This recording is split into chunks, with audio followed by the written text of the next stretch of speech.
Let's bring in Megan Winton, a research scientist with the Atlantic White Shark Conservancy, which was part of that study, for a little bit more on this. Megan, thanks so much for coming on. First off, I just want to get your reaction to these findings. Are you surprised by this surge?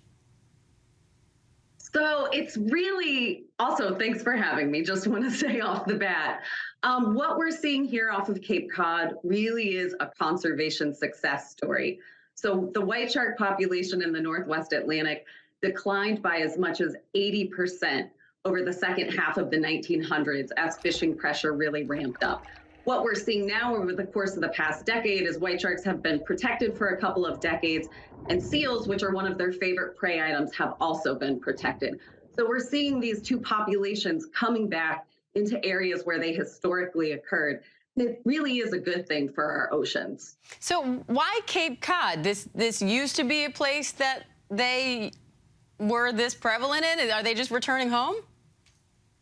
They are. That's really what's going on here. And a lot of people are really surprised when they find out that white sharks are natural species here and that they're just coming back to an area that they've long occurred in.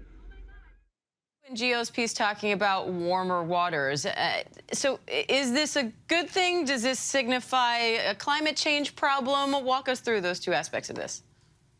So the Northwest Atlantic Ocean is the most rapidly warming portion of all of the world's oceans right now. We're seeing a lot of species start to shift. But what we're seeing with white sharks is they're really just coming back and occupying their historic range. So we know that they have long occurred from the Gulf of Mexico all the way up to Newfoundland, Canada. So it's really encouraging to see this population come back and kind of reoccupy its place in the food web here. So how concerned should people be? Should swimmers be avoiding Cape Cod, fishermen be avoiding Cape Cod altogether? That's such a great question, and one, as you can imagine, we get all the time. It's really important for people to know that these animals are very selective, cautious predators. So your risk of having a bad interaction with a shark is still low, but the increased presence and the increase in the numbers of white sharks we've seen here year after year really underscores the need for awareness. People need to be aware when they're going into the ocean that they're entering a wild environment. It also underscores the need for ongoing research, public safety initiatives, and education programs in the region, which we're working really hard to expand here right now. So how can swimmers still enjoy the beach but also stay safe this summer? There are some really simple, concrete steps you can take to reduce your risk of having a bad interaction with a shark. One of the best things you can do is be aware of which species occur in the area.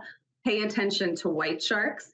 And if you see a lot of activity, if you see seals, if you're somewhere where seals occur, or if you see a lot of bait fish and birds diving, indications of a lot of animals feeding in the area, you definitely want to be aware of your surroundings. Okay, so if I see a seal or if I see the birds diving after the fish, maybe that's time to go out of the water, go do something else, grab an ice cream? Yeah, you don't want to swim with shark food. You have to realize anytime you're going into the ocean, you're going into their home, into their environment, and you need to respect that. Don't swim with shark food so that you don't become shark food. Can that be our new quote of the day? Yes, words to live by. Megan Winton, great to have you on. Thank you. Thanks so much. Hi everyone, George Stephanopoulos here. Thanks for checking out the ABC News YouTube channel. If you'd like to get more videos, show highlights, and watch live event coverage, click on the right over here to subscribe to our channel, and don't forget to download the ABC News app for breaking news alerts. Thanks for watching.